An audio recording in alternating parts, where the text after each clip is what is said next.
honest to God, it freaking works. If I get far back, then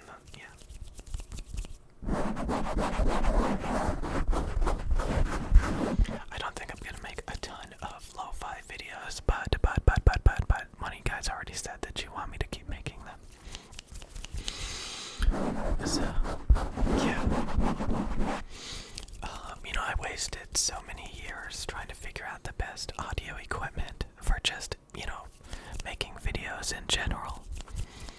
And honest to God, I could still get stuff done with this stuff. These Beats headphones are extremely popular. And, yeah, they work. They work. I think some people do get tired of seeing the same microphones over and over. God, a lot of handling noise. A lot of handling noise. But I do think people get tired of seeing the same microphones over and over and over again. Yeah. The same stuff. So I think it's like a nice change of pace to see different microphones and different headphones and different setups. God, I've seen so many short SM7B broadcasting dynamic microphones. Everybody eventually gets pressured into buying that damn thing. Like, I've owned it twice. I actually bought it like a couple of months ago. I have a couple of videos on this channel of me using a Shure SM7B.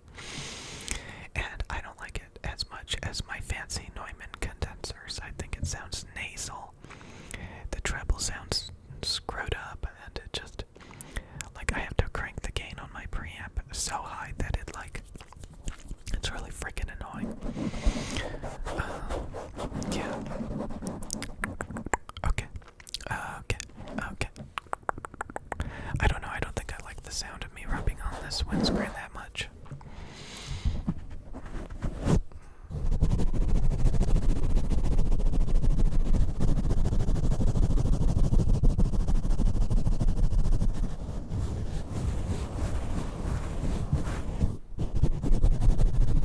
I always kind of wanted to do that. I've seen so many smart people do that mic pumping crap.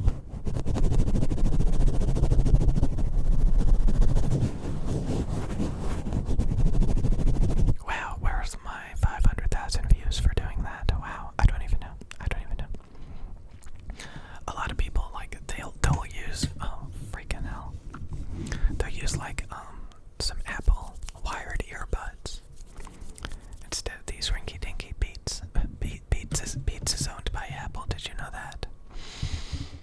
So this is technically Apple headphones. Oh God, put this back on. Okay. God, that's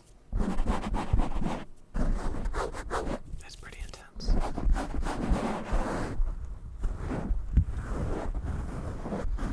I feel like I should wear this out a bit so it's not so freaking scratchy.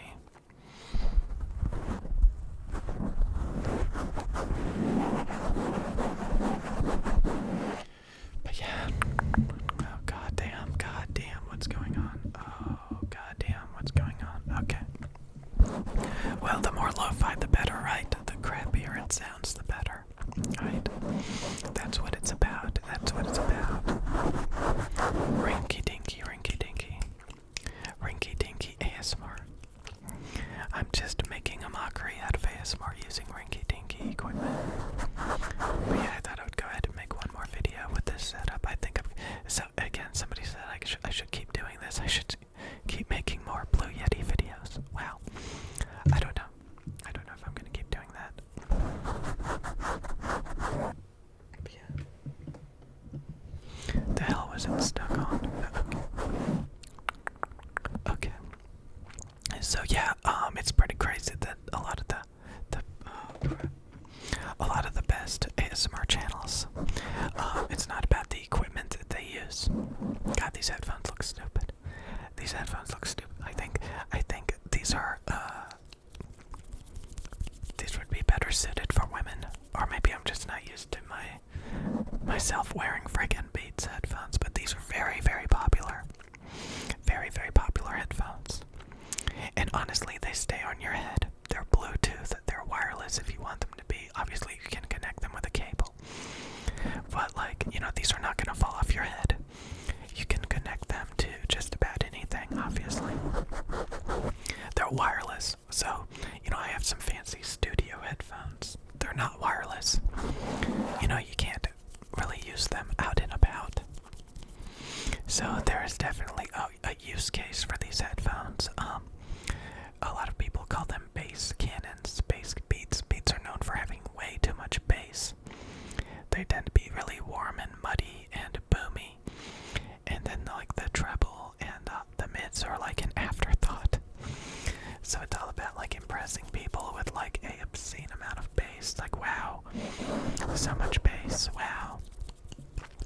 But then you realize you're getting a really screwed up sound. Eventually, once you get better at hearing audio, you kind of realize they overdid it by quite a bit. Typically, you want a 10 decibel bass boost. If we're talking about like a diffuse field target, you want 10 decibels of bass. And this is actually like higher than that. And a lot of bass blow to bass bloom. So very warm and muddy and just boomy. But you're like, wow, that is so impressive. Like, wow. It's kind of funny because like studio monitors, you know, fancy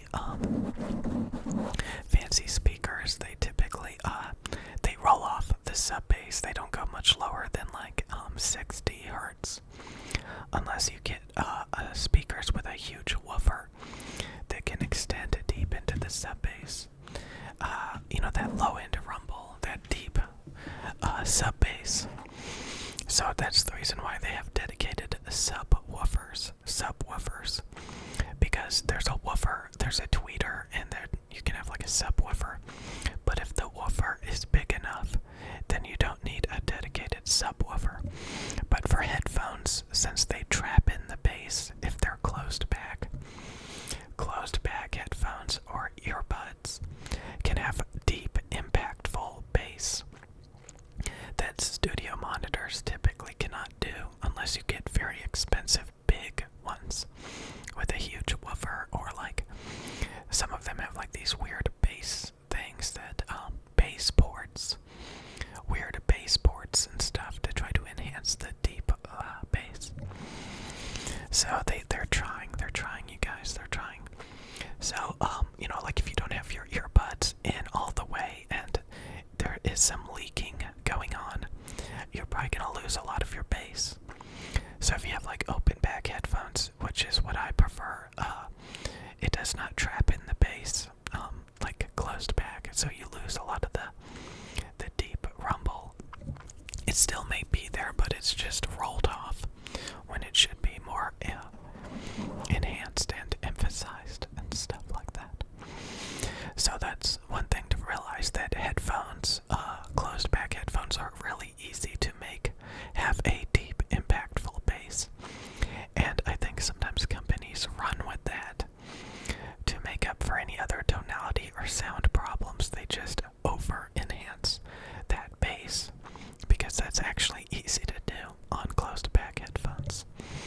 So people are impressed by like all of this deep bass, even if it's way too much and way overemphasized. Bass cannons, bass cannons, bass cannons, bass cannons.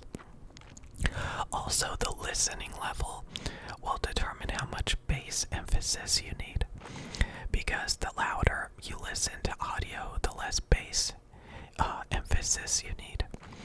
But the lower you listen, lowering the listening level will make bass harder to hear.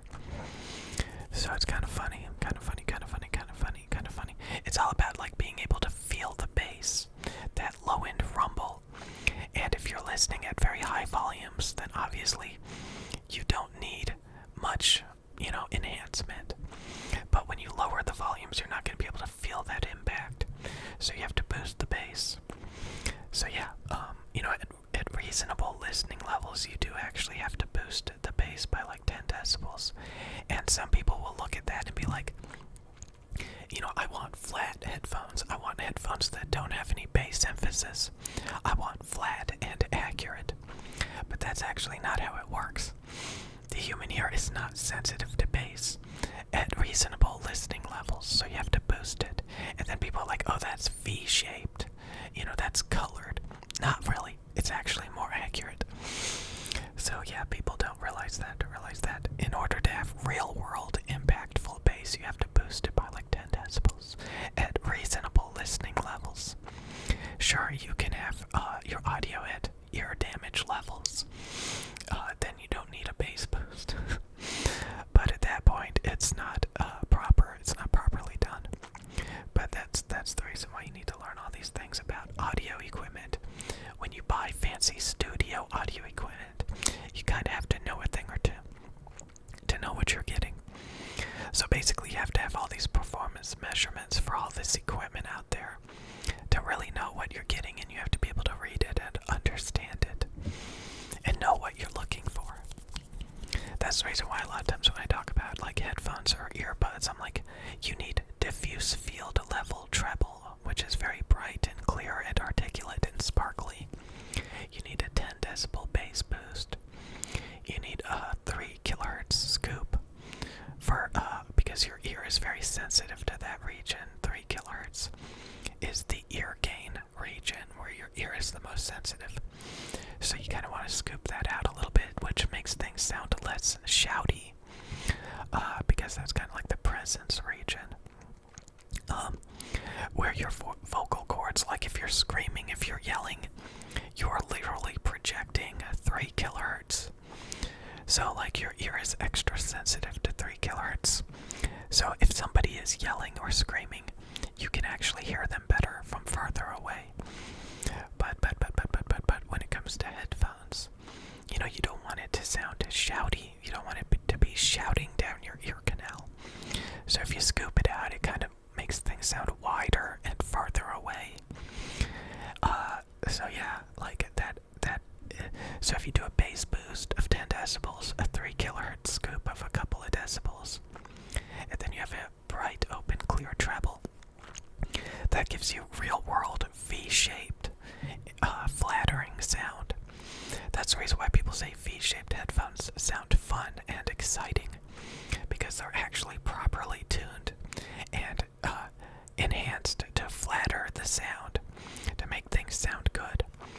So technically, if you want accurate sound, you want V-shaped, you don't want flat, because flat ends up sounding usually typically shouty, veiled, and weak bass. So it's not accurate to what people typically are trying to hear, you know, stuff like that. Okay.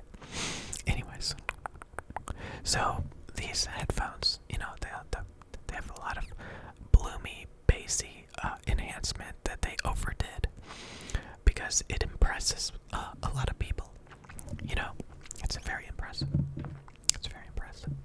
I think so anyway. I think it's very impressive, even though it sounds out of whack. Sounds crazy.